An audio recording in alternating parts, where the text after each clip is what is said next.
आज देखिए प्रत्यास्थ डोरियों की ऊर्ध्वाधर गति।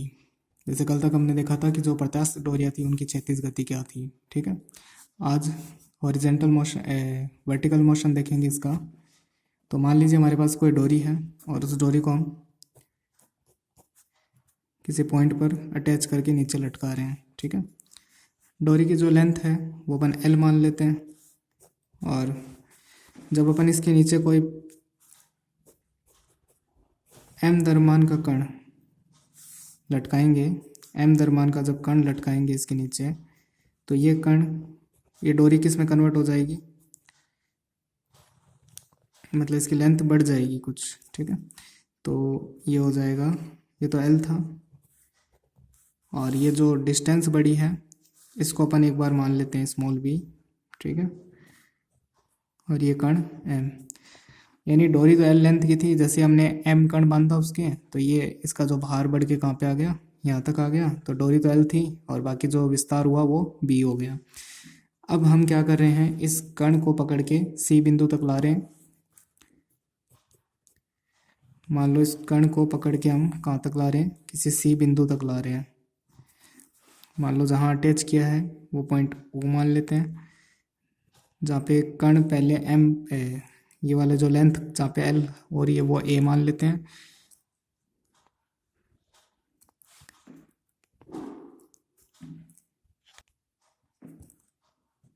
इस पॉइंट को बी मान लेते हैं। अब हम क्या करें, जो एम द्रव्यमान का कण है उसे सी तक नीचे लाकर फिर छोड़ देंगे। छोड़ने के बाद कुछ समय बाद सपोज कीजिए कि वो यहाँ पर एक्स दूरी पर है। ठीक है, ये एक्स दूरी पर है और ये जो लेंथ थी बी, ये बी है, और ये जो लेंथ थी वो एल थी। ठीक है, देखो सारी कंडीशन वापस देख लो एक बार, कि हमारे पास एक डोरी थी जिसकी लेंथ एल थी, उसके नीचे हमने एक कण बांधा, एम द्रव्यमान था उसका। एम द्रव्यमान बांधते ही ये रस्सी की जो लेंथ थी वो बढ़ गई, जिसमें जो ओरिजिनल लेंथ तो एल थी, बाकी जो विस्तार हुआ वो क्या था, स्मॉल बी था। फिर इस कण को अब हम पकड़ के खींच रहे हैं नीचे, इतनी दूर तो ये खुद आ गई गुरुत्वाकर्षण के प्रभाव में। ठीक है, अब हम क्या करें, इस कण को पकड़ रहे हैं और नीचे तक खींच रहे हैं और कहाँ तक लेके आ रहे हैं, पॉइंट सी तक लेके आ रहे हैं। फिर जैसे ही हम उसे छोड़ेंगे तो कुछ समय बाद वो यहाँ पे पहुँच जाएगा, फिर और ऊपर पहुँच जाएगा और ऊपर पहुँच जाएगा, इस प्रकार वो गति करना प्रारंभ कर देगा। ठीक है, तो किसी समय अगर वो एक्स दूरी पर है, बी पॉइंट से एक्स दूरी पर है। ठीक है, तो जब पहली स्थिति ये मान लेते हैं, इसको पहली स्थिति मान लेते हैं और इसको दूसरी स्थिति मान लेते हैं। ठीक है, पहली स्थिति में तनाव कितना होगा,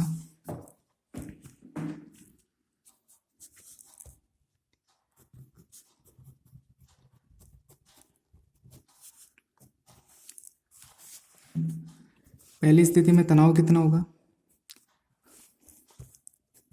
पहली स्थिति में जो तनाव होगा उसको अपन टी नोट कह देते हैं एक बार। टी नोट बराबर रस्सी का जो प्रत्यास्थता गुणांक सपोज कीजिए लैम्डा है, विस्तार कितना है उसका बी, और रस्सी की ओरिजिनल लंबाई कितनी थी, एल थी। तो ये रस्सी में तनाव उत्पन्न होगा और इस समय जो भार लग रहा है नीचे की ओर वो क्या है, एम जी। ये तो हो गया तनाव, और नीचे की ओर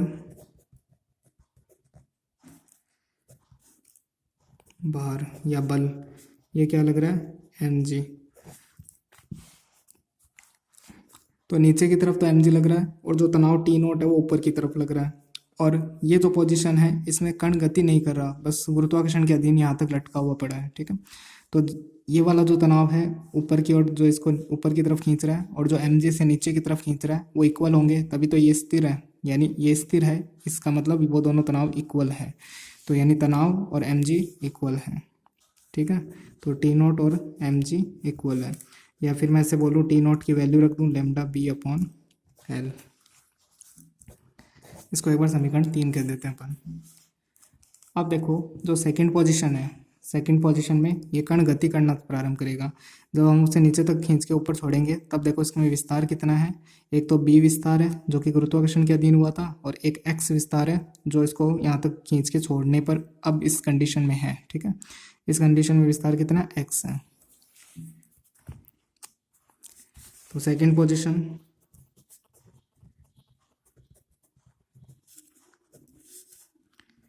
जो तनाव उत्पन्न होएगा वो लिख देता हूँ मैं लेमडा। जो विस्तार है वो है बी प्लस एक्स और जो ओरिजिनल लंबाई है वो है एल।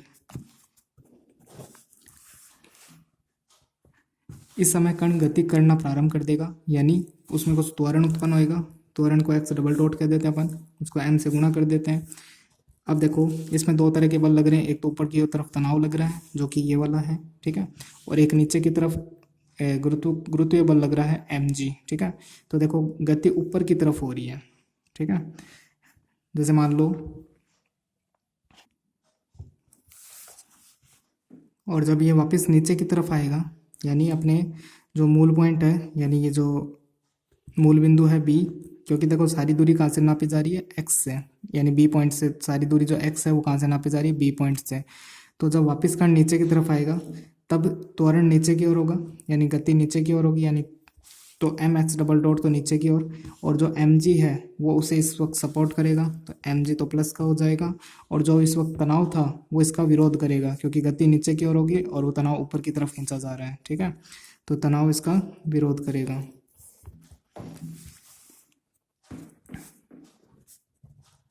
तनाव की जगह मैं रख सकता हूँ ये वाला lambda B plus X upon L. ये टी की वैल्यू मैंने यहाँ से पुट कर दी है, एम जी की जो वैल्यू है वो ये रही लेमडा बी अपॉन एल, तो यहाँ पे रख देते हैं lambda B upon L minus, इसको ओपन कर लेते हैं लेमडा बी अपॉन एल और minus lambda X upon L, ये दोनों कैंसिल हो रहे हैं, और ये आ गया माइनस लेमडा एल और इंटू में एक्स, ठीक है, और एम एक्स डबल डॉट, यहाँ पे m को मैं डिवाइड कर दूँ तो x double dot equal to minus lambda M L X. त्वरण का दूरी से एक संबंध आ गया, x डबल डॉट बराबर म्यू x। इस टाइप की जो समीकरण होती है वो किसकी होती है, सिंपल हार्मोनिक मोशन की होती है, सरल आवर्त गति की समीकरण है। यानी जो कण यहाँ पर गति करेगा वो सरल आवर्त गति में गति करेगा, ठीक है, सरल आवर्त गति करेगा यहाँ पर।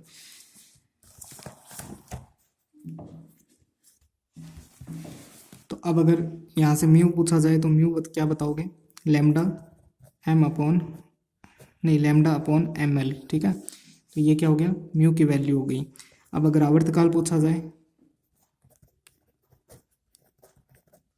तो आवर्तकाल T equal to 2 pi upon root mu, तो 2 पाई रूट म्यू, तो ये हो जाएगा एम एल अपॉन लेमडा, ठीक है, M L upon lambda.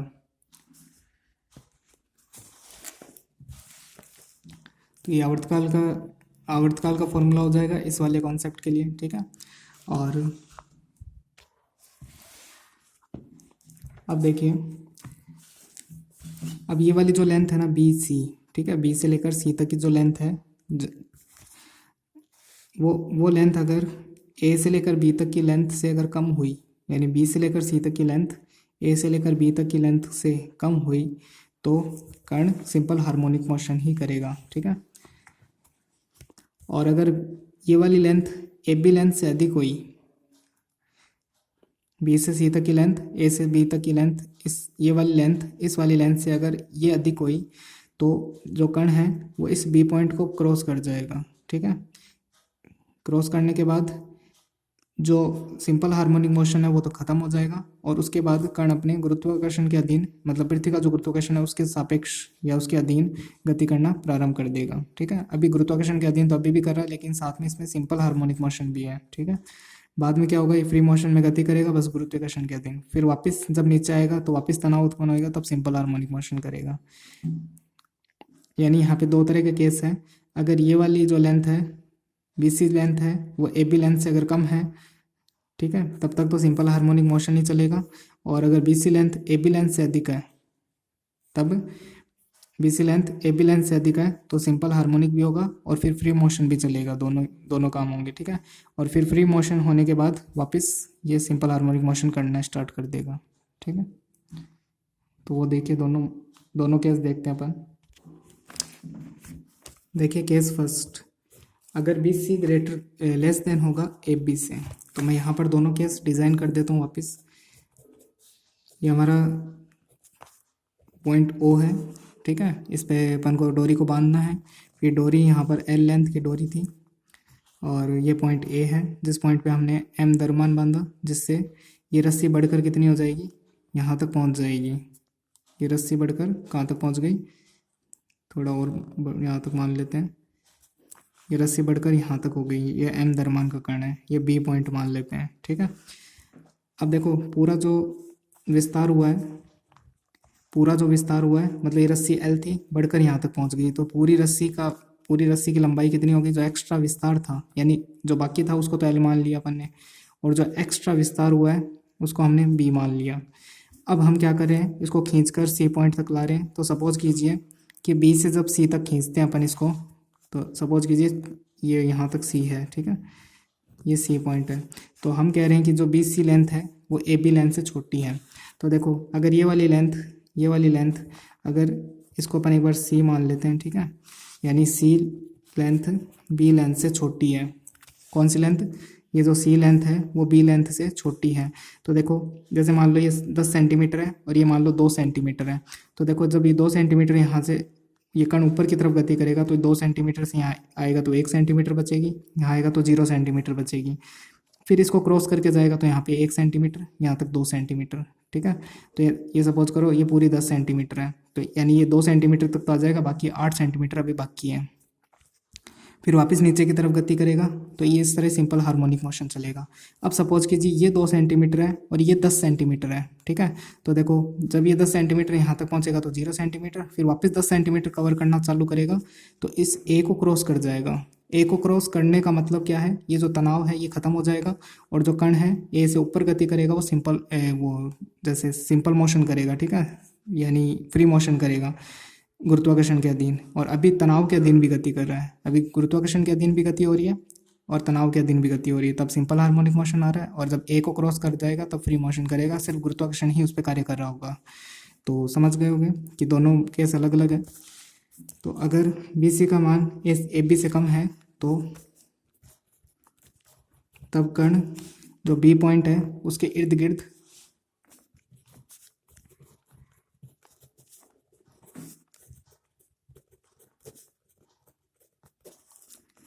SHM गति करेगा।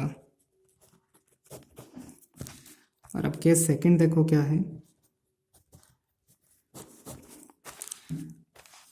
ये अपन केस फर्स्ट और केस सेकंड क्यों पढ़ रहे हैं, ताकि जिस भी क्वेश्चन में अगर C का मान B से कम हुआ उसमें हमें सिर्फ सिंपल हार्मोनिक मोशन के ही फॉर्मूले लगाने हैं, ठीक है। और जिस सवाल के अंदर C का मान B से ग्रेटर हुआ तो उस तरह में उस सवाल में 2 तरह की गति आप करनी पड़ेगी हमें। तो एक सिंपल हार्मोनिक मोशन की भी इक्वेशन लगानी पड़ेगी और फिर एक जो न्यूटन के सूत्र होते हैं, ठीक है, वो भी अपन को अप्लाई करने पड़ेंगे उसके अंदर। तो इसलिए हम दोनों केस पढ़ रहे हैं। केस सेकेंड देखो, ये वाला जो पॉइंट है ये पॉइंट O हो गया। इससे हमारे पास एक वो डोरी लटक रही थी L, इसमें जो विस्तार था वो B था, यहाँ पॉइंट M है। और फिर इससे जो मान लो हमने ज़्यादा खींचकर इसको ज़्यादा यहाँ तक खींच दिया हमने इसको, तो जो स्मॉल C था वो इस बार देखो स्मॉल C स्मॉल B से ग्रेटर है। तो स्मॉल C जब इसको ये जो कण है इसको क्रॉस करके आराम से ऊपर तक जाएगा, जब यहाँ A को क्रॉस कर जाएगा तब गुरुत्वाकर्षण के अधीन गति होगी, अदरवाइज ये सिंपल हार्मोनिक मोशन करेगा, ठीक है। इस बार BC का मान AB से ग्रेटर है, यानी C का मान B से ग्रेटर है। तब पॉइंट A आने तक तो क्या होगा, ये जब कण ऊपर की तरफ गति करेगा पॉइंट A तक तो सिंपल हार्मोनिक मोशन रहेगा, बाद में वो अपनी गति को चेंज कर लेगा, ठीक है। तब फिर गुरुत्वाकर्षण के अनुसार गति करेगा। तो अब देखो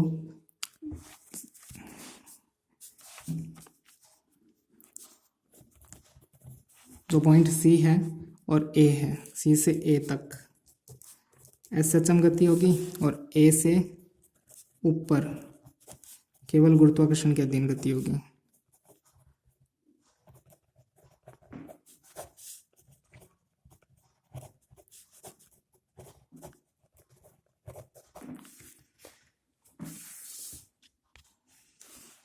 अब देखो पहले C से A तक पढ़ लेते हैं अपन। C से A तक जो SHM है उसके बारे में सीख लेते हैं क्या है। जब सी से ए तक, ए आने तक तो क्या होगा, एस एच एम चलेगा। तो उसमें भी हमें मिला था त्वरण।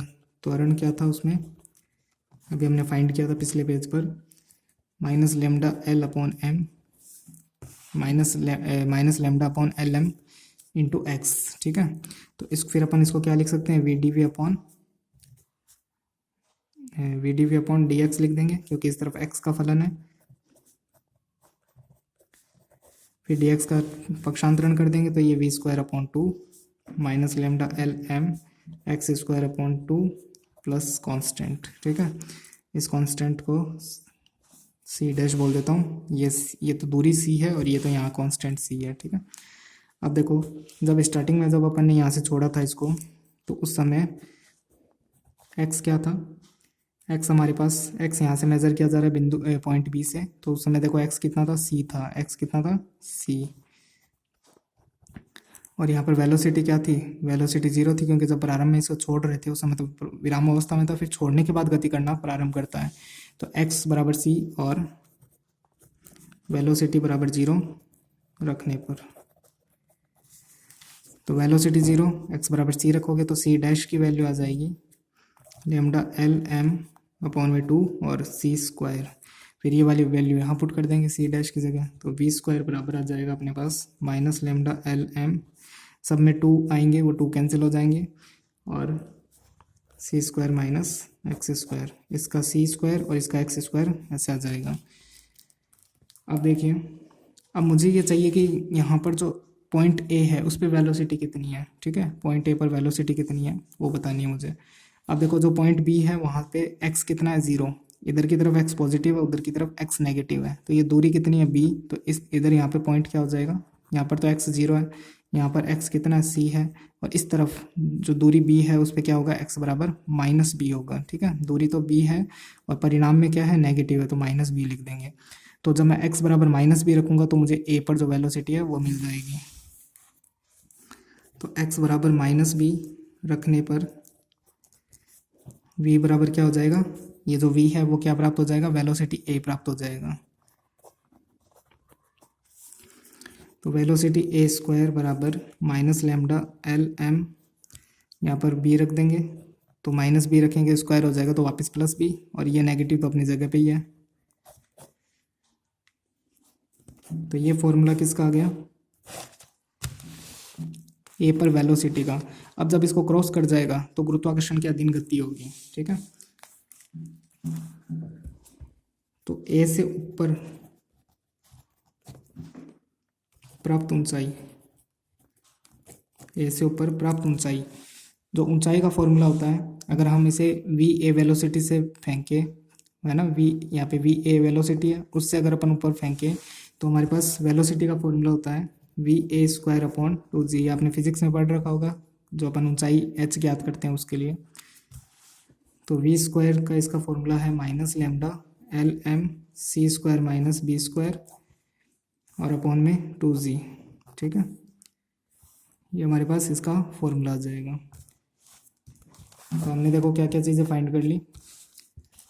हमने एक तो ए पॉइंट पर वेलोसिटी फाइंड कर ली, और वेलोसिटी ए पॉइंट से ऊपर वो कितनी ऊंचाई को प्राप्त करेगा, वो ऊंचाई भी हमने प्राप्त कर ली है। ठीक है, तो पूरा आप इसको वापस समझो तो आपको पूरा क्लियर हो जाएगा, और बाकी इस पे सवाल कल करते हैं फिर।